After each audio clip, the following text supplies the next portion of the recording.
Close your eyes. Oh.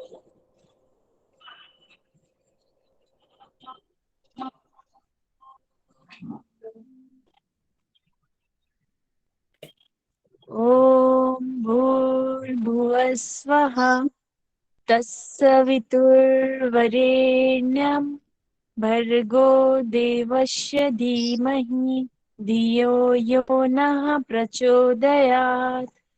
ॐ शान्ति शान्ति शान्तिः। Rub your both the hands. Put it on your face and slowly down open your eyes. Hari Om everyone. Hariom ji. Thank you Ayushi. Welcome. तो हम लोग क्या पढ़ रहे थे?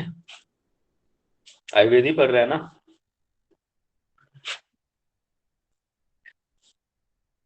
अरे मुस्कुराइए, इतना तनाव में मत रहिए।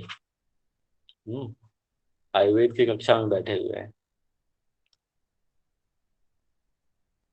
चलिए फिर हम लोग स्टार्ट करते हैं। अभी तक जो भी पढ़ा है समझ में आया है? उसमें कोई कंफ्यूजन? आयुषी जी ऑनलाइन जो भी वीडियोस देख रहे हैं उसमें उस टाइम में तो आपको प्रश्न पूछने का मौका ही नहीं मिलता होगा, तो सर मेरे लिए ठीक है। मैं कोशिश करती हूँ एक्चुअली इंग्लिश में भी उसको रिकवर करने का। मेरा सब्जेक्ट इंग्लिश है एक्चुअली, तो अच्छा ठीक है। तो कोई दिक्कत तो नहीं आ रही है ना जो लोग रिकॉर्डिंग सुनते हैं? नहीं सर अभी तो नहीं। अच्छा, और वीडियो जब आप रिकॉर्डिंग सुनते हैं अगर उसमें कोई परेशानी आए तो वहां पे आप कमेंट कर दीजिए। तो क्या होता है ना, कई बार हम देखते रहते हैं, क्रॉस चेक करते हैं किसी का मैसेज तो नहीं आया। तो फिर एक तो मैसेज में ऐसे ओके देखा सर। कि हाँ, या मुझे मैसेज व्हाट्सअप कर दिया करो। अगर फ्री रहा मैं रिप्लाई कर दूंगा, कोशिश करता हूँ मैं रिप्लाई कर ही देता हूँ जनरली। तो मुझे व्हाट्सअप कर दिया करो आप लोग अगर कोई सर परेशानी अगर आए तो। अगर बाई चांस आपके पास इंग्लिश में पीडीएफ होगा या मिलेगा तो अगर मिल जाए तो ठीक है, अदरवाइज ठीक है कोई नहीं। देखते हैं। Okay sir thank you. पूछ लेना, अगर उसको इंग्लिश में बता पाए तो बता दूंगा मैं, पूरी कोशिश करूंगा। और लेक्चर लंबा हो जाता है तो कोई परेशानी तो नहीं है ना? मेरा पूरा इस वक्त वो है कि वॉइस जा रही है ना सबको? रचना जी वो हाँ वो कर लो, रिज्वाइन कर लो, ठीक है। तो लेक्चर लंबा हो जाता है तो कोई परेशानी तो नहीं है ना? क्योंकि मेरा टारगेट है कि इस वीक में आपको आयुर्वेद खत्म कर दूं, मतलब अच्छे से खत्म कर दूं, मतलब समझ। और ज्यादा फास्ट भी नहीं पढ़ा रहा हूँ, थोड़ा बहुत तो प्रिपरेशन करते हैं तो थोड़ा टाइम तो देना ही पड़ेगा आपको, है ना? और ये टाइम ऐसा होता है कि आप लोग ना खाना खा के बैठे, कितने लोग ऐसे हैं जो खाना खा के बैठे हैं? सिर्फ रचना जी, एक एक दो व्यक्ति होंगे, बाकी बस मीरा जी। आपके पास ना,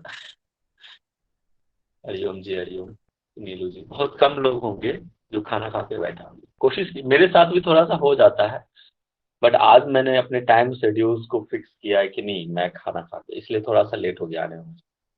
खाना खा के बैठो, बहुत अच्छा है कि आपके पास टाइम, इसलिए पूछ रहा हूँ क्योंकि आज मैं खाना खा के बैठा हूँ, नहीं तो मुझे भी लेट हो जाता है।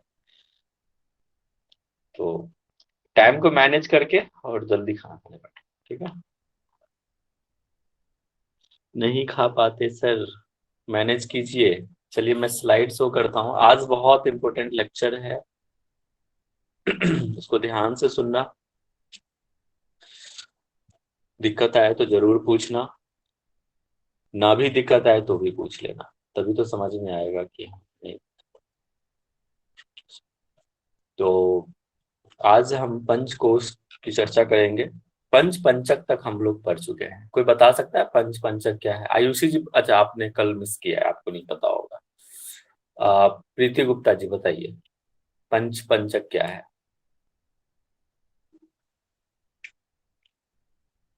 नहीं पता?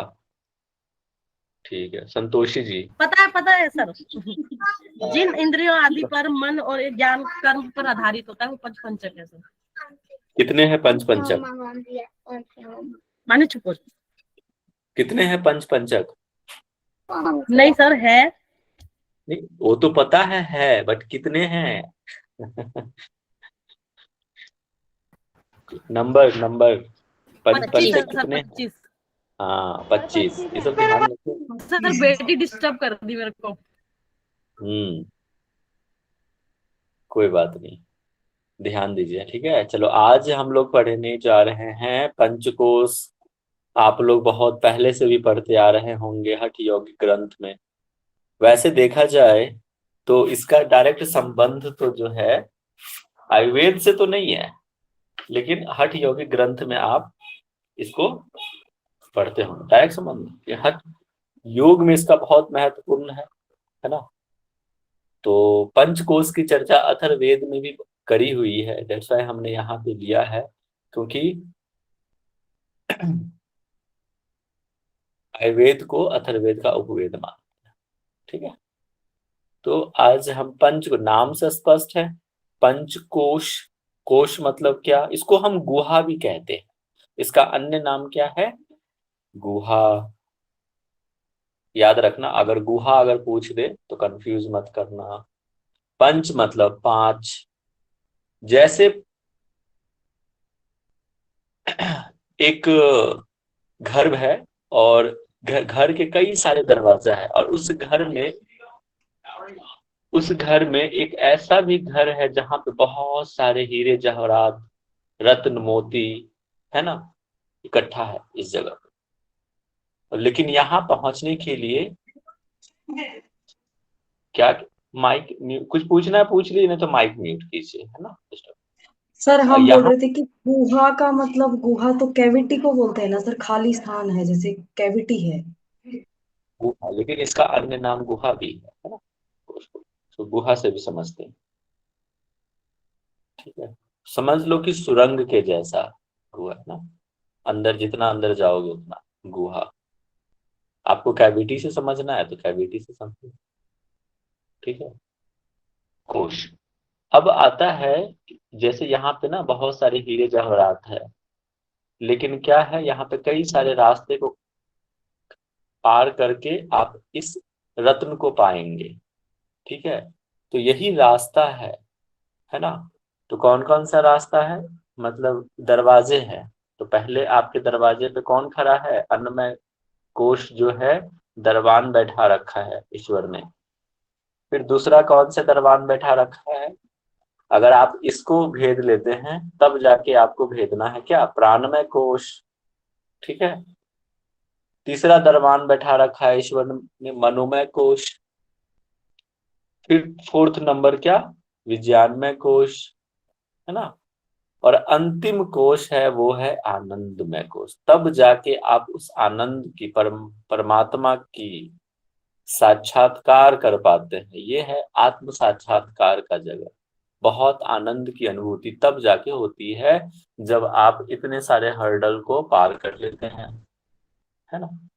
तो सूक्ष्म से सूक्ष्मतर, है ना, ये पहला जो कोश होता है वो स्थूल कोश कहलाता है, अन्नमय कोश। और फिर बाकी जो है ये तीनों, प्राणमय, मनोमय, विज्ञानमय, आनंदमय, ये सारे क्या है? सूक्ष्म कोश कहलाते हैं। और सूक्ष्म में भी क्या, ये पहला सूक्ष्म है, इससे भी ज्यादा सूक्ष्म है मनोमय, इससे भी ज्यादा सूक्ष्म है विज्ञानमय, इससे भी ज्यादा सूक्ष्म क्या है? आनंदमय कोश। सूक्ष्म से सूक्ष्मतर की ओर जाना, ठीक है। तो ये कहलाता है पंचकोश। अब एक एक करके हम इसको समझने का प्रयास करेंगे, ठीक है। अब अन्नमय कोश है। अन्नमय कोश के बारे में जानते हैं कि क्या। अन्नमय कोश जो होता है वो, जैसे हम कोई भोजन ग्रहण करते हैं, स्थूल शरीर पे ये वो रहता है, स्थूल शरीर। जैसे कोई ने भोजन किया, है ना, तो ये शरीर पे वर्क करता है। जैसे स्वास्थ्य और रोग मुख्यतः जो है, शरीर का जो स्वास्थ्य है और रोग जो है मुख्यतः किसमें आता है? अन्नमय कोश के अंतर्गत आता है। वहीं प्राणमय कोश जो है किसके अंतर्गत आएगा? जैसे देह ऊर्जा, प्राण का पूरे शरीर में फैलाव का काम क्या करता है? ऊर्जा का काम कौन करता है? प्राणमय कोश, है ना।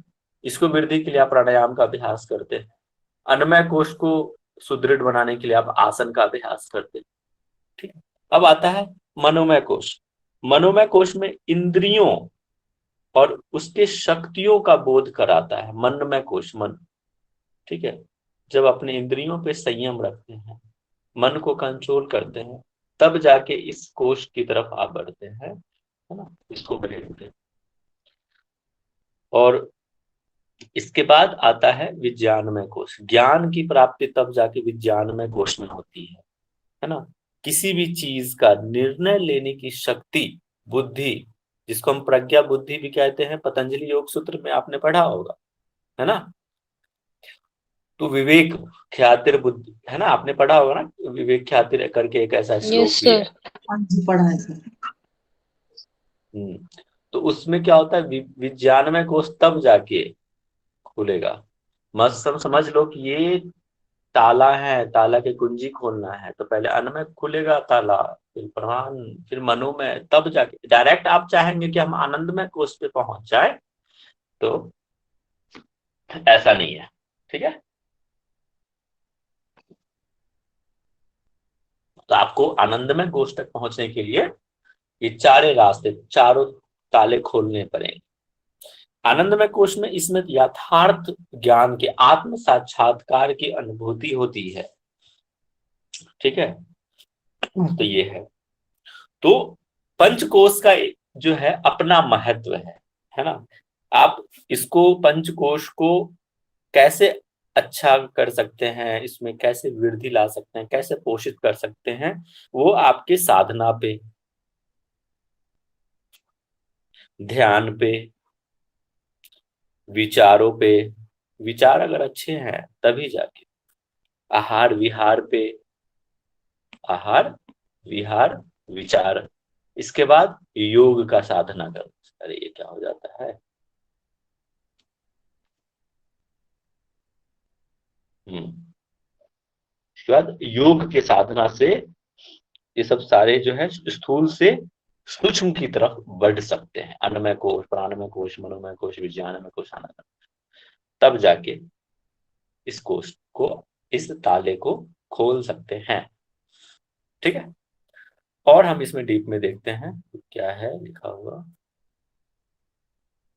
देखो इस स्लाइड को देखना, मैंने आपको एक बार पहले भी बताया था, जो सृष्टि की जो रचना हुई कैसे होती है, पहले होता है ब्रह्मा से।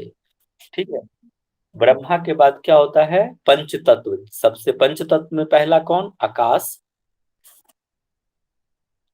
पहला क्या है, ब्रह्मा से, और ब्रह्मा से क्या होगा, पंच तत्व, है ना। पंच तत्व, पंच तत्व में पहला कौन है, आकाश है। उसके बाद क्या है, वायु, वायु से क्या, अग्नि, अग्नि से फिर जल, जल से पृथ्वी, पृथ्वी से औषधि का निर्माण होता है ना। औषधि से वीर्य, नहीं अन्न, औषधि से अन्न का निर्माण, और अन्न से फिर क्या बनता है, वीर्य, और वीर्य से पुरुष का निर्माण होता है, और तब जाके ये वाले कोश जो है यहाँ से फिर आता। देखो बड़ा बड़ा एक ईश्वर का जो है अद्भुत वो है, लीला है। हम एक बार, भगवान देखो परमात्मा है और ब्रह्मा कहीं ना कहीं बहुत सिमिलर है दोनों, तो हम सूक्ष्म में सूक्ष्म की तरफ बढ़ जाते हैं। ब्रह्मा क्या है, सूक्ष्म ही है, और वहां से धीरे धीरे स्थूल की तरफ आए, और वापस से हम सूक्ष्म की तरफ बढ़ गए। साइकिल है, रोटेट हो रहा है ना, साइकिल। सूक्ष्म से स्थूल से, नहीं, सूक्ष्म से स्थूल की तरफ, और स्थूल से सूक्ष्म। तभी तो कहते हैं ये जो शरीर है ना, जहां से आया था वहीं चले जाता है, पंच तत्व में विलीन हो जाता है। ठीक, हेलो तो ये सर। साइकिल है। क्या कह रहे हो? सर ये जो आप अभी सीक्वेंस बताए ना, ब्रह्म उसके बाद पंच तत्व ऐसा करके तो सीक्वेंस एक बार और बोलेंगे क्या? देखो ब्रह्मा पहला जो है सीक्वेंस, आप ये ऑलरेडी मैंने भेजा हुआ है आपको, स्लाइड में होगा। फर्स्ट जो लेक्चर लिया होगा ना उसमें ये चीजें हमने सीरीज में डाली हुई थी। अच्छा ब्रह्मा जी पहले ठीक है। आता है, पंच तत्व आता है, इसके बाद औषधि, औषधि से अन्न, अन्न से वीर्य, वीर्य से इस पुरुष या फिर शरीर का निर्माण होता है। और फिर शरीर में, फिर शरीर आ गया तो मतलब क्या, अन्नमय कोश, फिर प्राणमय, फिर विज्ञान मनोमय, फिर विज्ञानमय, फिर आनंदमय, तब जाके क्या होता है, आत्मा और परमात्मा का मिलन, वहां पे आत्म साक्षात्कार होता है। ठीक है। अब यहाँ पे क्या होता है, अन्नमय कोश में क्या होता है, उचित आहार विहार या आसन के अभ्यास से, और ये क्या है, अन्न प्रधान शरीर है। प्राणमय कोश, ये प्राण प्रधान शरीर होता है।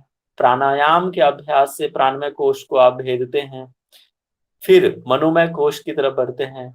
मनोमय कोश में क्या होता है, ये मन प्रधान शरीर है ना, और ये मौन और मुद्रा के अभ्यास से इस मनोमय कोश को भेदते हैं। इसके बाद बुद्धि प्रधान शरीर होता है, कौन सा, विज्ञानमय कोश, और इसको कैसे भेदा जा सकता है, ध्यान के अभ्यास से। फिर आता है आनंदमय कोश, ये आनंद प्रधान शरीर है ना, चिदाकाश सब कुछ, ये आनंद की अनुभूति कराता है कोश में। और तब जाके आत्म साक्षात्कार होता है, सही गलत तत्व ज्ञान की प्राप्ति, यथार्थ ज्ञान की प्राप्ति, सत्य असत्य का बोध होना, आत्म साक्षात्कार होना, परमानंद चिदानंद की प्राप्ति। ठीक है, परम सुख की प्राप्ति आनंदमय कोश। ठीक है, क्लियर है। अब देखो इसमें और भी डिटेल्स हमने इसमें मेंशन किया हुआ है नोट्स में, देखोगे कि अन्नमय कोश जो है जिसको यहाँ पे आप कैसे समझोगे, यहाँ पृथ्वी तत्व से है, अन्नमय कोश मतलब पृथ्वी तत्व। यहाँ इसको जो भी मैंने अभी बताया है ना, वही चीज इसमें सम्मिलित है। एक बार मैं फिर से आपको इसको रिवाइज करा देता हूँ। स्थूल शरीर की रचना अन्न से हुई है, इसीलिए इसको अन्नमय कोश कहते हैं। ठीक है, शरीर के स्वास्थ्य या रोग का संबंध मुख्यतः किससे होता है, अन्नमय कोश, जैसा मैंने स्टार्टिंग में कहा। और इसके आहार विहार या सटकर्म, औषधि, मुद्रा, आसन के अभ्यास से इसको हम, शरीर को हम सुदृढ़, सुडौल और सुंदर बनाते हैं। अन्नमय कोश तभी तो पुष्ट होता है, तभी अन्नमय कोश की का पोषण होगा, वृद्धि होगी, इसको हम भेद पाएंगे अन्नमय कोश। इसके बाद प्राणमय कोश, प्राण का प्रा अदृश्य है, इसीलिए इसको हम स्थूल ना कहकर सूक्ष्म कहते हैं, सूक्ष्म। ठीक है, तो इसमें नाड़ियों का प्राण जो है नाड़ियों के माध्यम से पूरे शरीर में फैलता है, ये प्राणमय कोश है। और इसमें एक और चीज बता देता हूँ, प्राणमय कोश मतलब यहाँ पे ना, ये ऑलरेडी मैंने आपके साथ डिस्कस करा हुआ भी है पहले भी, कि 5 प्रकार के होते हैं। कौन कौन सा, प्राण, अपान, समान, उदान और व्यान। प्राण का जगह कहाँ पे है, मुख्यतः हृदय के पास है, मुख से हृदय, है ना। और ये अगर आप पंच महाभूत के साथ इसको समझने का प्रयास करेंगे तो और आसान हो जाएगा, है ना। प्राण कहाँ हो गया, इसको हम पंच महाभूत में वायु से कोरिलेट करते हैं, और मुख से हृदय के बीच। अपान हो जाता है, पृथ्वी तत्व है, नाभि से पैर के बीच अपान, है ना। गमन मतलब जो भी हम स्टूल या इस तरह का पास करते हैं वो होता है अपान, कमर से नीचे का भाग। समान अग्नि तत्व होता है। ठीक है, हृदय से नाभि के बीच का स्थान, डाइजेशन से रिलेटेड जो भी काम होता है वो समान का होता है। उदान ऊपर की तरफ, मैंने एक ट्रिक आपको बताया था, उप शाह, है ना, ऊपर प्राण, उसके बाद सीरीज मिश्र से समझना, जो बच गया क्या हो गया, व्यान, जो पूरे शरीर में है। व्यान ये जल तत्व को समझते हैं कि ये जल तत्व है और पूरे शरीर में है, इसको याद कर लेना। पंच महाभूत और ये पंच प्राण का संबंध और इसके स्थान या अधिष्ठान। ठीक है, क्लियर है। और वैसे ही 5 जो है, ये तो मुख्य प्राण हो गए ये 5, और उप प्राण कहे जाते हैं भी 5, जो नाग, कुर्म, क्रिकल, देवदत्त और धनंजय। इसका भी स्थान वैसे ही प्राण, पृथ्वी, अग्नि, आयु, आकाश और जल होता है। इसका स्थान समझ लेना, वैसे ही स्थान है, जैसे बाकी का हमने देखा था। कुर्म पलकों में होता है, इसलिए पलके झपक पाते हैं। नाग मुख में होता है, इसलिए डकार या हिचकी लेते हैं। क्रिकल कंठ के पास होता है या कपाल में, इसीलिए भूख प्यास जो लगता है वो क्रिकल के वजह से लगता है। देवदत्त आकाश है, और ये नासिका के पास होता है, या जमहाई लेते हो, छीके लेते हैं, है ना। जब ये सारे चीज देवदत्त उपप्राण के वजह से होता है। धनंजय पूरे शरीर में, कहते हैं कि मरने के बाद भी थोड़े समय के लिए ये आपके शरीर में रहता है, ये सब। तो अभी हमने समझा 5 प्राण और 5 उपप्राण, ये इंपॉर्टेंट है बहुत, इसको आप याद रख लोगे। ठीक है, ये पूछ देता है कई बार, इसके जो उपप्राण के खासकर ये जो काम है ना, कार्य, वो पूछता है, तो आप इसको याद कर लोगे। अब हम आते हैं मनोमय कोश की तरफ। मनोमय कोश क्या होता है? 5 कर्मेंद्रियां व अहंकार आता है मनोमय कोश में। ठीक है, 5 कर्मेंद्रियां कौन कौन से हैं? माइक अनम्यूट करके बताइए। साक्षी जी बताइए, माइक अनम्यूट करके, माइक लोग टाइप कीजिए। हाथ, पैर, गुदा, उपस्थ और मुख। और कौन सा? सर, मुख, वाणी। हाँ, ठीक है। तो ये 5 कर्मेंद्रियां हैं, और अहंकार ये मनोमय कोश के अंदर आता है। ठीक है, प्राण और मन एक दूसरे के पूरक है। ठीक है, एक दूसरे को कंट्रोल करने का काम करता है प्राण। ठीक है, प्राण और मन एक दूसरे के पूरक हैं, और एक दूसरे को वो क्या करते हैं? नियंत्रित करते हैं, कंट्रोल करते हैं। ठीक है, अगर मन खराब है तो कहीं ना कहीं प्राण ऊर्जा छिन्न होगा। अगर प्राण ऊर्जा अच्छा है तो मन भी कहीं ना कहीं खुश रहता है, मन कहीं ना कहीं स्वस्थ रहता है। तो एक दूसरे के पूरक है, ये कहलाते हैं। ठीक है, कहते ना कि मन चंचल होने से भी कई सारे विकार पैदा होता है ना। योग वशिष्ठ में इसको आदि, आप जब योग वशिष्ठ पढ़ेंगे ना तो उसमें ना 2 चीजें आती है, आदि और व्याधि। सुना है ना आपने? हाँ जी, मानसिक रोग और वो शायद सुना है सर। आदि रोग और मानसिक। ठीक है, इसी वो किसकी वजह से? मन, जो भी साइकेट्रिक प्रॉब्लम होता है वो मनोमय कोश अगर सही नहीं है तो उसी की वजह से होता है, उसके विकार तभी उत्पन्न होते हैं। अगर मनोमय कोश विकार पैदा कर दिया तो कहीं ना कहीं मानसिक रूप से आप ग्रस्त रहे। तो इसको अगर मनोमय कोश को सही करना है तो आप मौन धारण कीजिए, है ना, ध्यान लगाइए। ठीक, ये सारे चीजों से आप मनोमय कोश को सही कर सकते। अब आता है विज्ञानमय कोश। इसमें देखो, मनोमय कोश में क्या बताया मैंने? कर्मेंद्रिय और अहंकार बताया। अब इसमें क्या हो जाएगा, याद कर लेना विज्ञान में, इसमें बुद्धि, चित्त और ज्ञानेंद्रियां, ये इंपॉर्टेंट है, याद रखना। विज्ञानमय कोश में मैंने क्या बताया? कर्मेंद्रियां और अहंकार। मनोमय कोश में और विज्ञानमय कोश में क्या? 5 ज्ञानेंद्रियां और बुद्धि और चित्त आता है। ठीक है, तो विज्ञानमय कोश के संयम द्वारा व्यक्ति आस्वाद व इंद्रियों की आसक्ति आदि से बच सकता है ना।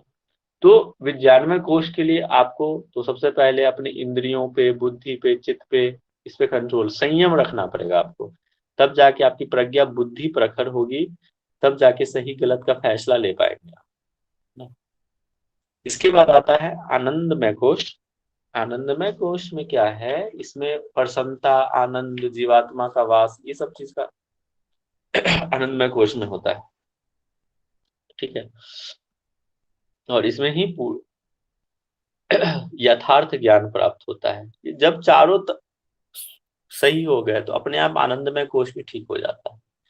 ठीक है, इसी में आत्म साक्षात्कार की अनुभूति होती है ना। तो ये हमने पंचकोश पढ़ा। इसमें कोई कंफ्यूजन है पंचकोश में तो हम आगे बढ़ेंगे। इसमें और ज्यादा इंपॉर्टेंट है नहीं, इतना आप याद कर लेंगे तो काफी है। इसी में से रहेगा, इससे आगे कोई भी प्रश्न नहीं पूछा जाएगा। अब आता है अष्टचक्र। क्लियर है? एक बार बता दो कोई, माइक म्यूट करके। किसी को कोई परेशानी? हाँ जी सर, क्लियर है। सर, आनंदमय कोश में आत्मा का निवास होता है क्या? आनंदमय हाँ कोश में। हाँ जी,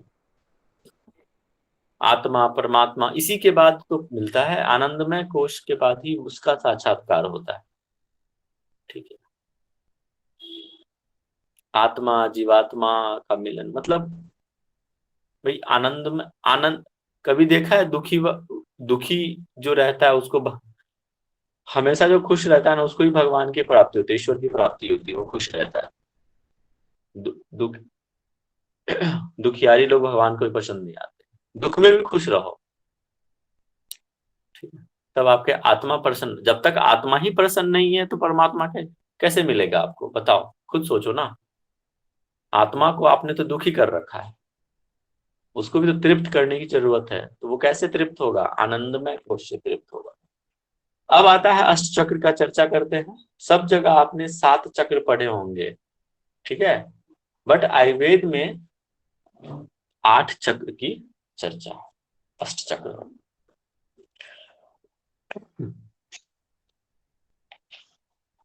तो देखो, सबसे पहला हम मूलाधार से समझते हैं, लोअर पार्ट है ना, कॉकिक्स के पास। ये स्पाइन दिख रहा है आप सभी लोग को, स्पाइन दिख रहा है? Yes sir. यहीं पे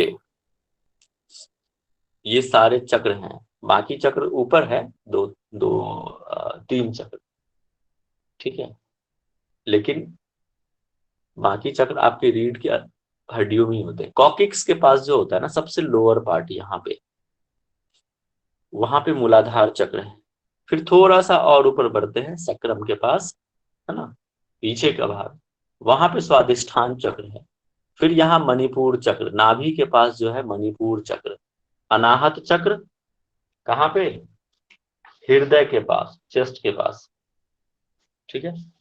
इसके बाद विशुद्धि चक्र, विशुद्धि चक्र कहाँ होता है, थ्रोट या सर्वाइकल के पास, गले में। है ना, सर्वाइकल, थ्रोट, कॉर्टेक्स प्लेक्सस के पास, जहाँ पे है ना सब, यहाँ पे। फिर आज्ञा चक्र कहाँ होता है, थर्ड आई के पास, यहाँ पे, थर्ड आई जिसको हम कहते हैं, यहाँ पे इसको मैंडुलरी प्लेक्सस भी कहते हैं, यहाँ पे। इसके इंग्लिश टर्म भी मैं आपको समझा दूंगा। इसके बाद इसके जस्ट ऊपर, ठीक है, हाइपोथैलेमस, सुना है ना आपने, थैलेमस, हाइपोथैलेमस। जी सर। हाँ सर। तो हाइपोथैलेमस में मनस चक्र, या इसको बिंदु चक्र भी हम कहते हैं, इसका दूसरा नाम क्या है, बिंदु चक्र या फिर मनस चक्र। ये कहाँ होता है, हाइपोथैलेमस के पास, लोअर माइंड ऑफ प्लेक्सस, है ना।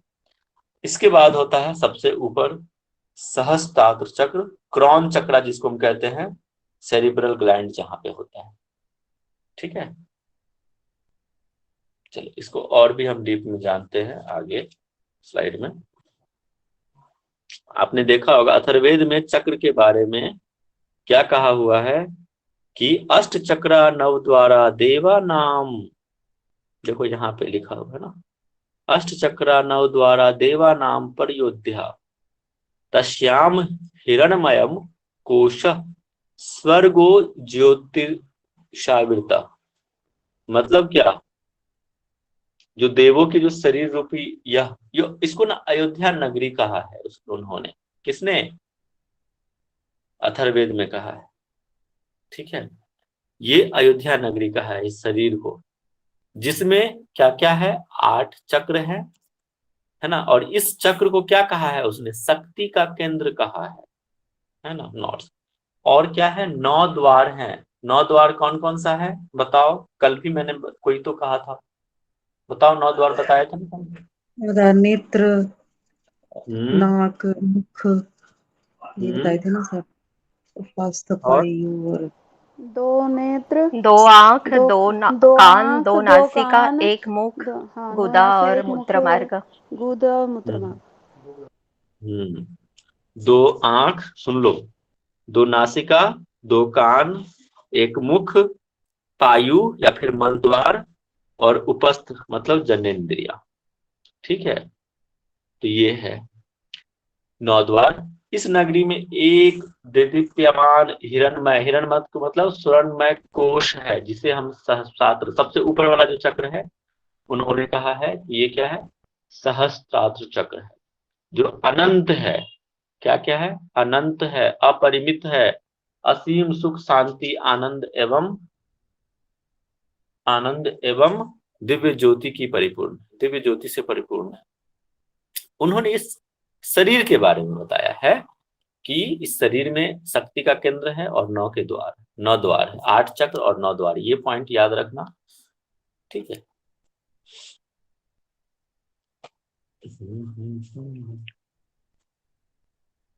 और योग कहता है कि योगाभ्यासी उपासक जो है, साधक, इस दिव्य कोष को प्राप्त कर सकता है। अगर अच्छे से वो साधना करता है तो इस चक्र को प्राप्त कर सकता है, कोष को, ये जो अष्ट चक्र हैं उसको भेद सकता है, इस शक्ति के केंद्र को भेद सकता है। ये चक्र भौतिक शरीर से संबंधित है, परंतु इन चक्रों का संबंध शरीर के अतीन्द्रिय या शक्ति केंद्रों से है। इसको हम नॉट भी कहते हैं। जैसे जैसे एक एक चक्र जागृत होगा, देखो क्या है,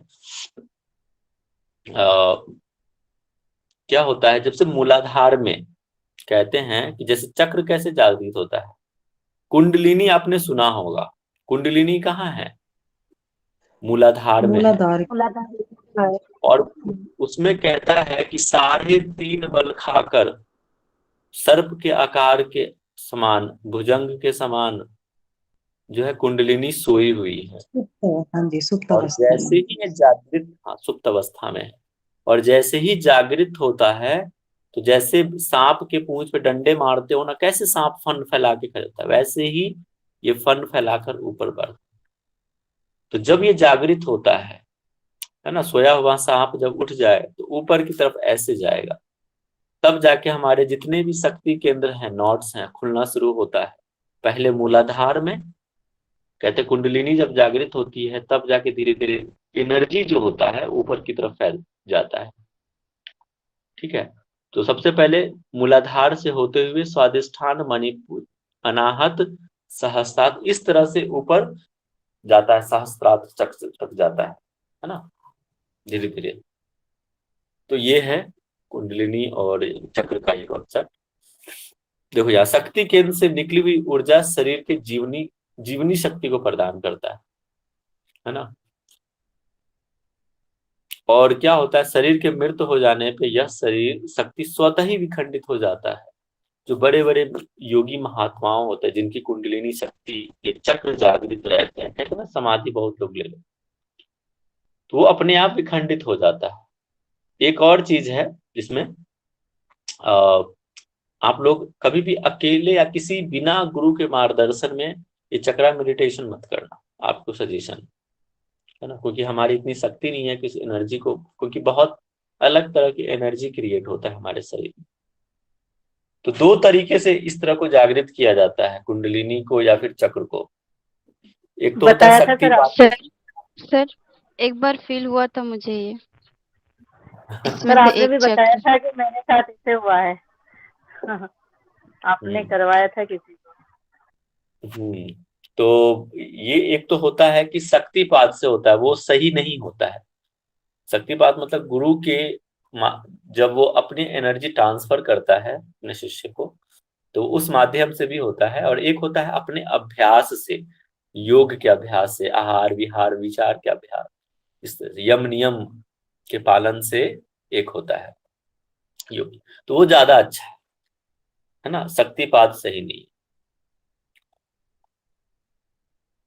चलो, तो कह रहा है कि जो जो चक्र आप देखते हैं ना, तो उसमें क्या होता है कि आपने देखा होगा कि फूल के जैसा रहता है, पेटल्स होते हैं चारों तरफ। वो एक्चुअली पेटल्स क्या है, वो सूक्ष्म नाड़ियां हैं उसके चारों तरफ फैली हुई, है ना। बहुत नाड़ियों का जाल रहता है, जितने भी नॉट्स हम देखते हैं वहां पे नस नाड़ियों के जाल है। मूलाधार में, स्वादिष्ठान में, ये एकदम वहां पे मिलते हैं बहुत सारे नस नाड़ी, तो समूह है, सूक्ष्म नाड़ियों का समूह कहलाता है एक्चुअली वास्तव में, ठीक है। ये नाड़ियां स्नायु मंडल, या कल पूछ रहे थे ना कि स्नायु और नर्वस में क्या अंतर है, देखो नर्वस स्नायु और नर्वस सेम है, इंग्लिश टर्म हो गया नर्वस, स्नायु हिंदी, ठीक है। तो ये नाड़ियां स्नायु मंडल, नर्वस सिस्टम नहीं है, किंतु चेतना के विस्तार का माध्यम। जब ये जो चक्र होते हैं ना, ये अलग ही तरह की एनर्जी क्रिएट होता है। देखते हैं ना जिनके चक्र इस तरह के रहते हैं ना, उनका चेतना का, उनका ऑरा बहुत रहता है, उनके पास बैठने मात्र से आप प्रभावित हो जाते हैं, है ना। तो ये पूरा चेतना का चारों विस्तार होता है ना वहां पे। और इसमें क्या है, देखो ये नाड़ी का अर्थ प्रवाह, जिस तरह, हाँ देखो, जिस तरह विद्युत में क्या होता है, पॉजिटिव आयन नेगेटिव आयन होता है और प्रवाह होता है। सिर्फ पॉजिटिव और सिर्फ निगेटिव ही तो नहीं होता ना। जब इलेक्ट्रिसिटी जब पास होता है, बिजली जब पास होता है, तो उसमें दो तरह के होते हैं, एक तो पॉजिटिव एक निगेटिव होता है, तभी जाके विद्युत बनता है और वो फैलता है। बिजली पंख, बिजलियां जो क्रिएट होती कैसे होता है, पंखे चलते हैं, बल्ब जलते हैं, कैसे, एक पॉजिटिव रहता है एक निगेटिव रहता है। उसी प्रकार शरीर के सारे भागों में प्राण और मन शक्ति का जो है प्रवाह होता है। जैसे पॉजिटिव निगेटिव मिलके विद्युत का प्रवाह होता है, वैसे ही इस तरह ऊर्जा का प्रवाह होता है पूरे शरीर में, ठीक है। और कहते हैं कि कैसे एनर्जी जाता है, तो 3 मुख्य नाड़ी होते हैं हमारे, वैसे तो 72,000 नस नाड़ियां हैं, है ना, लेकिन 3 बहुत ही ज्यादा इंपॉर्टेंट है। एक तो चंद्र नाड़ी, जो हम जिसको ईरा नाड़ी भी कहते हैं, और ये होता है लेफ्ट नोस्ट्रल। एक होता है पिंगला, पिंगला, ये होता है राइट, और ये होता है सूर्य नाड़ी। ये दोनों जब बैलेंस हो जाता है, क्योंकि एक बार में एक ही नोस्ट्रल चलता है, या तो राइट चलेगा या तो लेफ्ट चलेगा, एक साथ नहीं चलता। अभी भी आप देख लो, या तो राइट चल रहा होगा या तो लेफ्ट चल रहा होगा। लेकिन जब दोनों बैलेंस होता है, तब जाके जो प्राण का फ्लो होता है वो सुषुम्ना में होता है। तीसरी नाड़ी कहाँ होता है, सुषुम्ना। कहाँ पे पाया जाता है, रीढ़ के हड्डी में बीचों बीच होता है पाया। लेकिन ये जब बैलेंस होता है तभी ये एक्टिवेट होता है सुषुम्ना नाड़ी। ऐसा नहीं है कि चलता रहता है, नहीं, ये सुप्त अवस्था में रहता है, सोया रहता ही ना। लेकिन जैसे ही ये नाड़ी बैलेंस हो जाएगा, तब जाके ऊर्जा जो है सुषुम्ना में प्रवाहित होता है, और ये एक चक्र का निर्माण करता है। जैसे ये स्पाइन है, यहाँ लेफ्ट से गया और फिर राइट से भी हो रहा है, और ये जब दोनों ही बैलेंस होता है तो बीच में, आपने देखा होगा ना इस तरह के पिक्चर्स, आपने देखे होंगे इस तरह से, हाँ जी, ऐसे ऐसे ऐसे, हाँ जी, देख है लो। ना। और फिर बीच में इस तरह से, ये सुषुम्ना नाड़ी है। एक ईरा नाड़ी, एक पिंगला नाड़ी। इधर से प्राण ऊर्जा इसी तरह से ऊपर जाता है, फिर राइट से भी प्राण ऊर्जा ऊपर जाता है, और जब बैलेंस हो जाता है तो इस तरह से ऊपर एक वृत्त का निर्माण करता है। फिर वो एक इस तरह से बैलेंस हो जाने पे इस तरह से सर्कल, ठीक है। कितने लोग हैं शक्तिमान देखा है बचपन में, सर देखा है, देखा है। उस वक्त कुछ लॉकडाउन समझ में में। नहीं आता होगा, एक पृथ्वी आ रहा है, जल आ रहा है। सर बचपन में तो नहीं देखा, लेकिन राहुल सर ने बोला था शक्तिमान देखना, मतलब वो 5 महाभूत बोल रहे थे ना, इसलिए तब देखा था। सर अभी लॉकडाउन में हुआ था ना जब, तो बहुत चलाए थे ये सारे सीरियल, वापस चलाए थे ना, तब देखा था। तो अब जाके समझ में आता होगा, जब आप योग इस तरह से पढ़ लेते हैं ना, अब तब जाके आध्यात्मिक सीरियल देखेंगे, तो आप उसके बाद देखो कृष्णा में या फिर महाभारत में जो भी ज्ञान की बातें करी गई, आप गीता का पढ़ लो, तो वहां जब आप सुनोगे ना, तो आप बहुत अच्छा लगेगा, अरे हाँ ये सब चीज तो हमने पढ़ा है। इस तरह से चीजें आपको बहुत कोरिलेशन करके समझ सकते हो। रामायण देख लो, और रामायण के सीरियल को तब देखो, ठीक है, तब देखने में मजा आएगा, समझ में। पहले तो हम लोग देखते थे बस कि हाँ भाई इसका शादी हो रहा है, राम सीता की शादी हो रही है, ये हो रहा है, ये हो रहा है, इस तरह एक मूवी लगता था उस टाइम में वो चीजें। ठीक है। आह, चलो और थोड़ा सा हम डीप बढ़ते हैं इसमें। अरे यार हम्म, देखो इसमें ना चक्र बताया है, बीज मंत्र, दल। दल मतलब पैटल, जो भी कितने दल हैं, कितने पैटल्स हैं, और इसका अष्टांग योग के साथ संबंध, ये एकदम बहुत इंपॉर्टेंट है, याद कर लेना। पहला है मूलाधार, जिसके बीज मंत्र मैंने बताया था ना, लवर करके, लवर यहम। तो मूलाधार लम, इसके जो पेटल्स हैं, दल कितने हैं? 4 है। इंपॉर्टेंट है, याद करना। ठीक है, 4 बने हुए हैं, सिर्फ देखो इस तरह से पेटल्स बने होते हैं 4। कमल के फूल के जैसे, कमल के फूल में कितने पेटल? 4 इसमें। स्वादिष्ठान में वम, इसका बीज मंत्र, कितने पेटल्स? 6 पेटल्स हैं, 6 दल हैं। और ये नियम को कोरिलेट करता है। मैं आपको थोड़ा सा और डीप में अष्टांग योग और चक्र के बीच का संबंध समझाऊंगा, पहले ये समझ लो टेबल को। मणिपुर रम 10 पेटल्स हैं और ये आसन को करता है। इसके बाद याद रखना अनाहत है, यम, और ये 12 है, 12 याद रखना, 12 दल है, 12 ही है।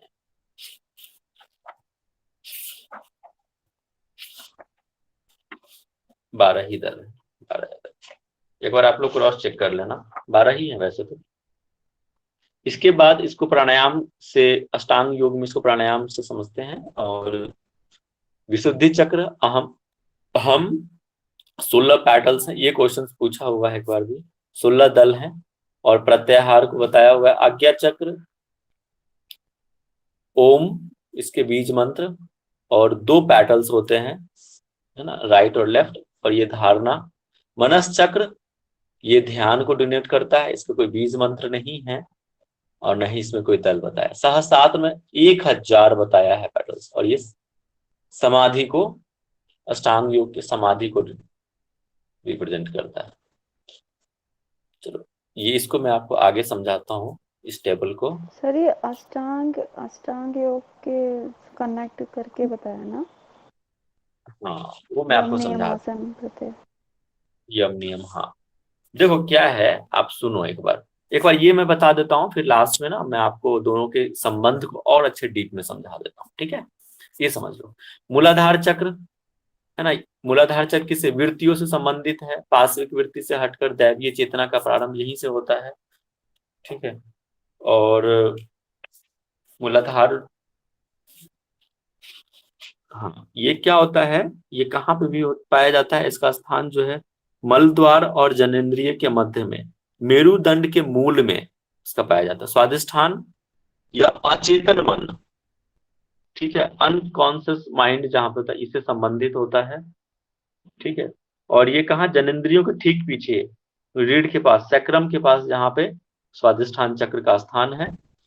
इसके बाद मणिपुर चक्र, मणिपुर चक्र कहाँ? नाभि के पास, जहां जठराग्नि कहते हैं ना, पाचन क्रिया इसी को नियंत्रित करता है मणिपुर चक्र। जिसका मणिपुर चक्र सही नहीं है, उसका पाचन शक्ति भी ठीक नहीं है। तो यहाँ पे है, इसका स्थान आप कहाँ समझोगे? नाभि के जस्ट पीछे, रीढ़ की हड्डी के बाद। विशुद्धि, अरे यार एक मिनट,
हेलो, आवाज आ रही है?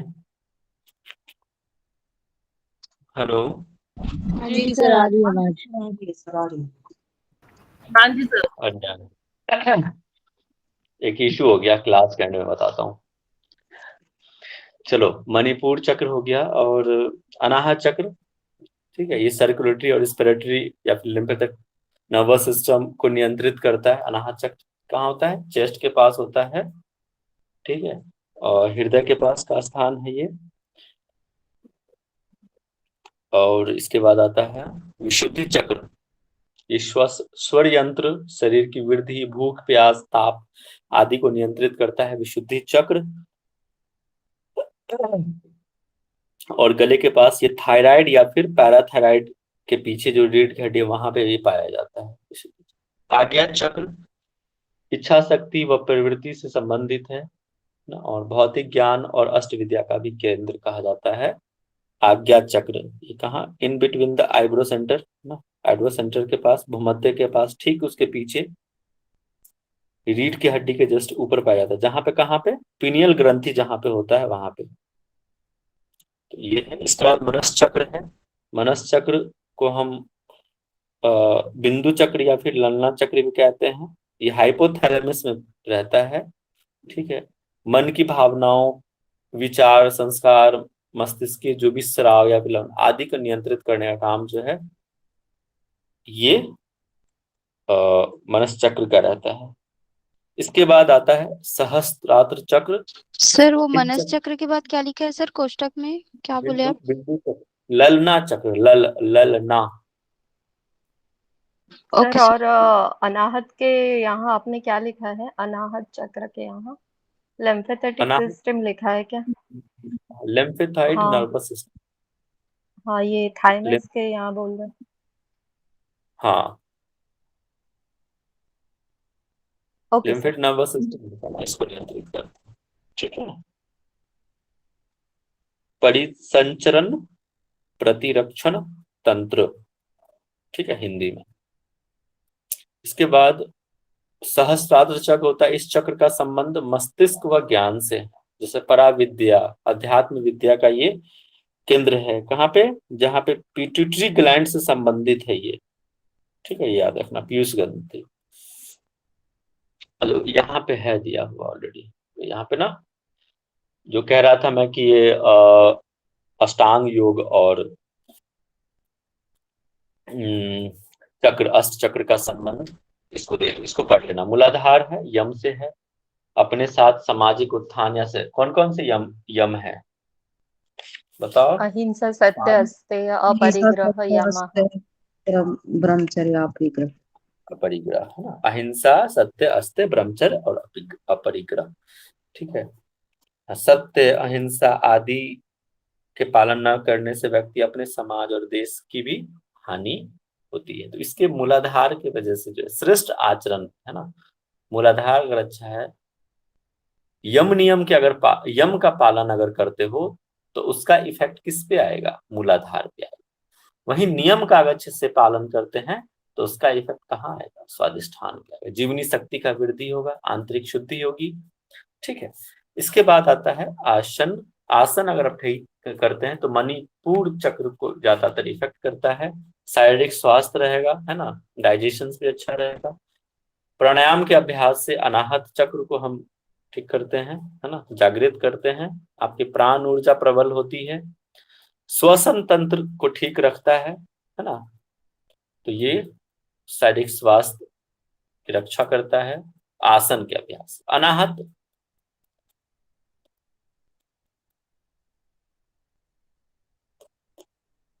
अनाहत हो गया प्राणायाम, ठीक है, ये जीवनी शक्ति का विकास करता है, ठीक है। तो ये चीजें हैं। और अनाहत में सॉरी इसका होगा श्वसन तंत्र को ठीक करता है। मणिपुर में तो ठीक है, अपने शरीर को हेल्थ अच्छा करेगा, मतलब शरीर सुडौल, ये सारी चीजें शारीरिक स्वास्थ्य से है आसन से। प्राणायाम में क्या होगा?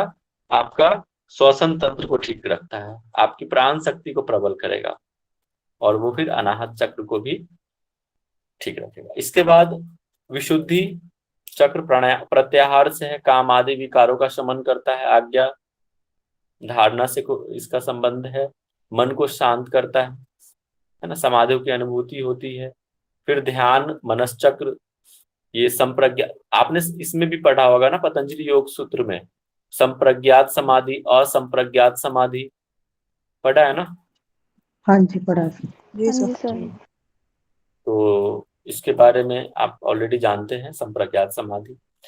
तो इसमें क्या होता है, मन पूर्णतः शांत हो जाएगा, मनश्चक्र। इसके बाद समाधि है सहस्त्रात्र, इसमें परमानंद की प्राप्ति होता है, साक्षात्कार की प्राप्ति होगा, ईश्वर का के स्वरूप का ज्ञान होगा ना, साक्षात। तो ये था, और ये टेबल जो है मैंने ऐड कर दिया है इसमें, इसको देख लेना आप लोग, इंग्लिश में भी है, ठीक है। मूलाधार चक्र है जिसको रूट चक्र या पेल्विक प्लेक्सस और कॉकिक सेंटर भी कहते हैं।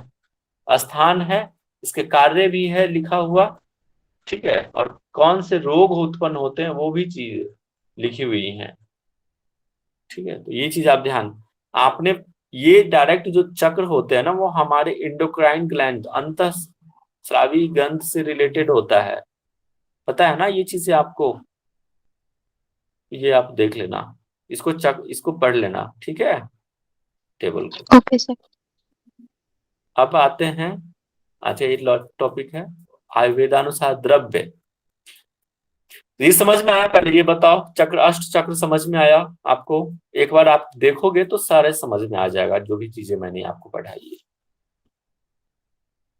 चलिए, आयुर्वेद के अनुसार जो द्रव्य बताए हैं, तो द्रव्य क्या, जो भी हम भोजन के माध्यम से या ग्रहण करते हैं ना, जो भी औषधि के माध्यम से हमारे शरीर में जाता है, जिसकी वजह से क्या होता है, रोग ठीक हो जाता है, स्वस्थ हो जाते हैं, उसी को हम द्रव्य कहते हैं। और औषधि में द्रव्यों के प्रकार बताए हुआ है, कितने, 3 प्रकार के बताए हैं। एक्चुअली ये सोर्स है कि जहां से हमें वो मिलता है, उसके आधार पे द्रव्यों के प्रकार, पार्थिव द्रव्य, जांगव द्रव्य, औद्भिद द्रव्य। पार्थिव द्रव्य मतलब जो पृथ्वी के से लिया जाता है, ठीक है, जैसे खनिज लवण, जो भी चीजें हम लेते हैं ना, वो सारे चीज पार्थिव द्रव्य में आता है। जांगव द्रव्य में क्या कहलाता है, जो हम जीव जंतुओं से लेते हैं, ठीक है, जो द्रव्य प्राप्त होता है उसको जांगव द्रव्य कहते हैं। औद्भिद द्रव्य जो औषधि से लेते हैं। अब देखो यहाँ पे सारा चीज बताया हुआ है। पार्थिव द्रव्य में जो पृथ्वी से हम भीतर पाया जाता है, जैसे मिट्टी भी औषधि है, आपको पता होना चाहिए। रेत, कई जगह पे आपने पढ़ा होगा कि एक चुटकी जो है रेत का सेवन करना चाहिए, जिससे क्या होगा, पाचन शक्ति अच्छा होता है।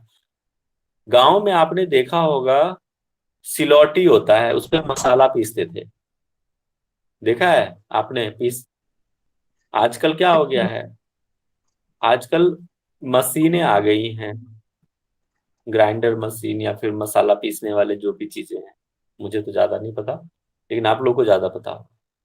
तो वो जब हम उस पे पत्थर पे पीसते थे मसाला, उसके जो बालू के अंश होते हैं वो हमारे मसाला में आता था, ठीक है, वो कहीं ना कहीं हमारे डाइजेशन को अच्छा बनाता है।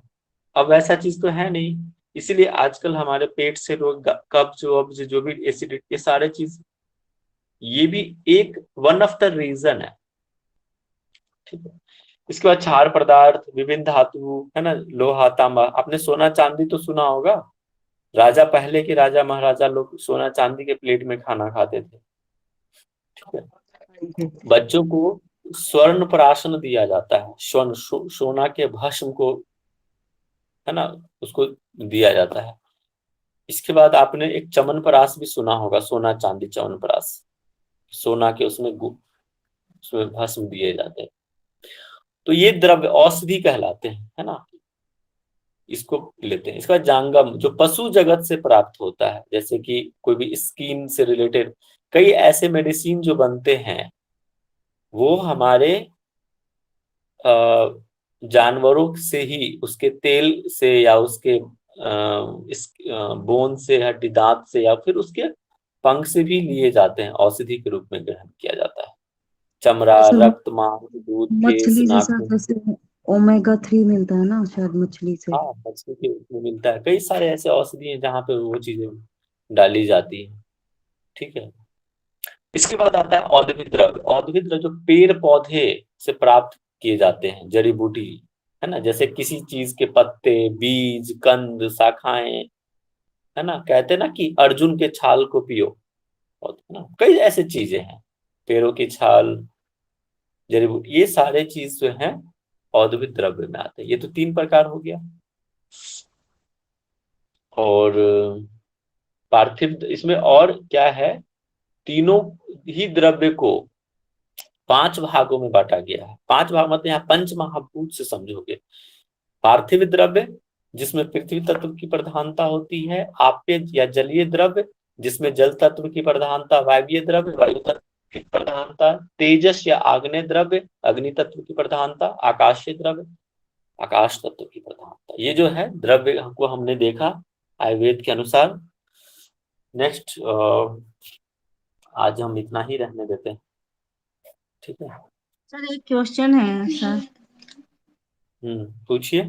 सर ये जो आपने चक्र बताए उसमें बीज मंत्र का चक्रों से किस तरह से उसको जपना रहता है, क्या मतलब एक छोटा थोड़ा सा बता सकते हैं सर? बता देता हूं बट करना मत। जी ठीक सर, है। जी सर। जैसे कि काफी मुझे आप मिल गए, यूं मान लो मुझे तो किसी से पूछते हैं तो तरीके से ढंग से बताते नहीं है। अब सामने सर बैठे हैं तो फिर वो ही बता सकते हैं फिर। चलो ठीक है। कल का लेक्चर आप लोग मिस मत करना, कल बहुत ही इंपॉर्टेंट टॉपिक है। ठीक है। देखो जो मेरा जो पूछ रहा है ना चक्र का, जो उसके साथ कैसे करते हैं, तो मूलाधार, सबसे पहले मूलाधार चक्र पे आते हैं। अगर किसी को मूलाधार चक्र को जागृत करना, ठीक है, तो वो बीज मंत्र लम का उच्चारण करते हैं। जैसे किसी को उच्चारण लम, और देखो कई सारी चीज हैं इसमें ना, इसके कलर भी होता है, सुर्ख रेड कलर आई थिंक होता है लम का। सर जी ठीक है। सर, हाँ। ठीक है। और उस जगह पे जहां पे ये, जब हम इसका उच्चारण करते हैं, जब आप फील करोगे तो वाइब्रेशंस क्रिएट होता है। जैसे पानी में हम पत्थर फेंकते हैं तो तरंगे फैलती हैं बाहर की तरफ, वैसे ही हम मंत्र के उच्चारण से उस वाइब्रेशंस, उस जगह जब हम लम बोलते हैं तो हमारे लोअर पार्ट पे, रूट चक्रा पे वाइब्रेशंस क्रिएट होता है, वहां से एनर्जी निकलती है। बार बार लम लम फील करना, एकांत में बैठ के किसी दिन इसको उच्चारण करके फील करना, ज्यादा प्रैक्टिस मत करना, बस 1-2 बार फील करने का प्रयास करना, तो देखोगे कि सबसे रूट के पास ना वाइब्रेशंस हो रही है, वाइब्रेशंस हो रही है। ठीक है। ये बहुत सूक्ष्म अनुभूति है, जब आप बहुत शांत होकर उस जगह पे ध्यान लगाएंगे, रूट पे, और फील करेंगे, और ये बीज मंत्र का उच्चारण करेंगे। और कई बार क्या होता है इसमें कलर का भी रहता है, तो कलर को भी ध्यान में लाना है। रेड कलर जो जिस चक्र का कलर है, उस कलर, अगर आप उस कलर का कपड़ा पहन लेते हैं तो और ज्यादा अच्छा इफेक्ट आता है उस इन्वायरमेंट में। ठीक है। उस इन्वायरमेंट में बैठते हैं तो ज्यादा हम चक्र को जागृत करने में सफल होते हैं। तो वो इन्वायरमेंट क्रिएट करना पड़ता है। ठीक है। तो ये होता है, लेकिन सबसे अच्छा है कि आप पहले योग के अभ्यास से शरीर को मजबूत बनाओ, अपने मस्तिष्क को मजबूत बनाओ, अपने शारीरिक क्षमता, मानसिक क्षमता को मजबूत बनाओ, तब जाके चक्र पे काम करना चाहिए, वैसे नहीं करना चाहिए। मैं नहीं करता, मैं अवॉइड करता हूं। ठीक है। बट मैं आपको बता सकता हूँ क्या चीजें हैं, रास्ता क्या है, तब जाके आपको फील होना शुरू होगा। और अलग तरह का, इतना बॉडी गर्म हो जाता है इस एनर्जी से, पसीना इतना निकलेगा और अलग ही फील होता है। इतना आसान नहीं है। जब चक्र जागृत होते हैं, कहता है अनुभूति एक्चुअली देवता, वो, सर इन चक्रों के साथ इनके देवता भी होते हैं ना, अलग अलग? हाँ देवता भी होता है ना। ब्रह्मा, रुद्र, विष्णु, सदाशिव, ईश्वर, ये तरह के देवता आपने पढ़े होंगे। ठीक है, देवता तो मुझे ज्यादा याद नहीं आ रहा इसमें, लेकिन आप लोग देख लेना, ऐसे ही है। रुद्र, फिर इसके भी देवता हैं, सबके देवता हैं, रुद्र, और इसमें ब्रह्मा, विष्णु, फिर करके सदाशिव, ईश्वर, इस तरह से कई ना देवता हैं इसके। ब्रह्म ग्रंथि, विष्णु ग्रंथि, रुद्र ग्रंथि, ऐसे 3 ग्रंथि भेद करके ऊपर आता है समाधि में। तो सबके देवता भी हैं स्थान। ठीक है, और कोई क्वेश्चन है पूछिए, नहीं तो मैं पूछूंगा। सर ललाट चक्र बोले तो क्या आप बोले थे ना, ललाट चक्र, मनस चक्र, आज्ञा चक्र कोई बोले क्या? मनस आज्ञा चक्र को चक्र, बोल रहे थे सर, मनस ललना चक्र, होता है, बिंदु मनस पॉइंट। ललना, आज्ञा चक्र वही बोले क्या, ललना चक्र? नहीं नहीं, बिंदु चक्र, मनस चक्र, या फिर ललना चक्र। अच्छा, ठीक है, चलो, और कोई प्रश्न है? समझ में आया आप लोगों को? पिट्यूटरी ग्लैंड के ऊपर रहता है क्या सर, कहाँ रहता है वो? मनस चक्र कहाँ रहता है, बताओ, कोई व्यक्ति बताओ।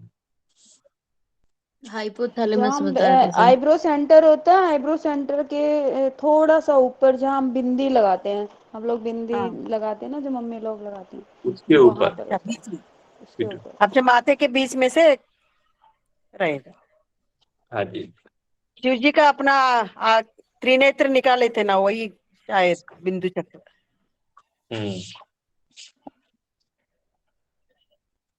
ठीक है, चलो, और क्वेश्चन पूछ, हाइपोथैलेमस के पास रहता है पुष्पा। क्वेश्चन पूछूं आप लोगों से?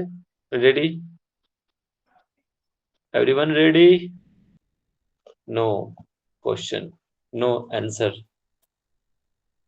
तो मैं पूछता हूं फिर। ठीक है, पूजा जी बताएंगे पंचकोश कौन कौन सा? जी सर, पंचकोश में सर सबसे पहले आता है हमारा ये अन्नमय कोश, मनोमय कोश, अन्नमय कोश, नहीं सर, अन्नमय कोश, प्राणमय कोश, मनोमय